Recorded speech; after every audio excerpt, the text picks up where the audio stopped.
First aware of Bobby Darin in 1958 when I heard Splish Splash. And wrote a couple of songs which Buddy Holly recorded in that same year, which was a single for Buddy Holly, quite a big hit in England. It wasn't a hit in America. Early in the Morning and Now We're One. Splish Splash, he was, I think, slightly outgunned by an English comic called Charlie Drake. So Splish Splash didn't bring Bobby Darin to Britain in as big a way as it should have done.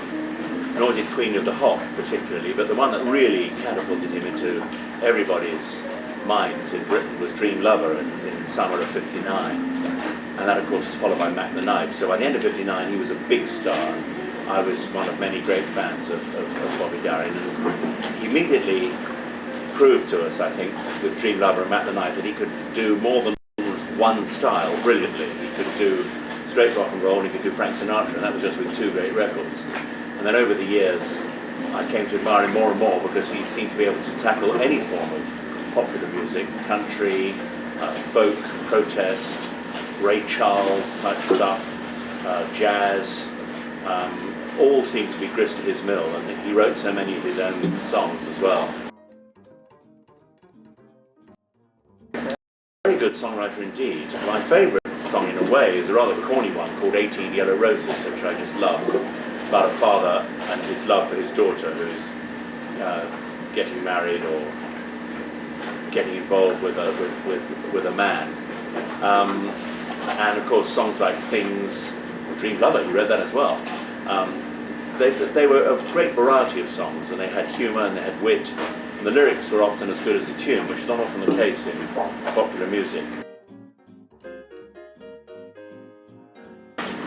He had a few ups and downs in chart terms. In England he missed out with songs like You're the Reason I'm Living, and indeed 18 Yellow Roses wasn't a very big hit in England either. But he always had fans, and every so often he'd come back with a very powerful record, none more powerful in a way than If I Were a Carpenter, which he did in 1966. And he covered this song written by Tim Hardin and made it a big hit. And I remember writing a rude letter to some critic who said that Bobby Darin had climbed onto the back of the Tim Hardin bandwagon and was salvaging his record career, and I felt the exact opposite was true. I felt that Bobby Darin's wonderful version of Tim Hardin's song, and it's a great song, brought Tim Hardin to a much wider audience. He may have seen that perhaps he was copying a style here and there, but I think he just wanted to try everything, and he was never satisfied with just doing something in one area.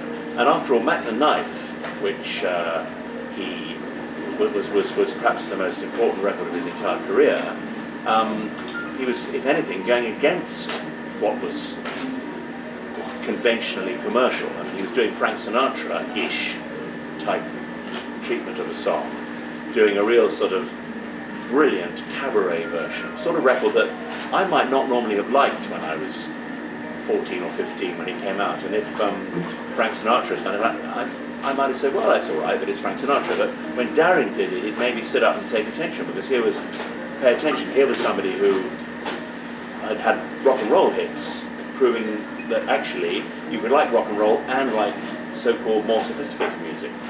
And I always thought after that any change of style he had was because he wanted to do it, not because he wanted to cash in on something that might or might not have been commercial.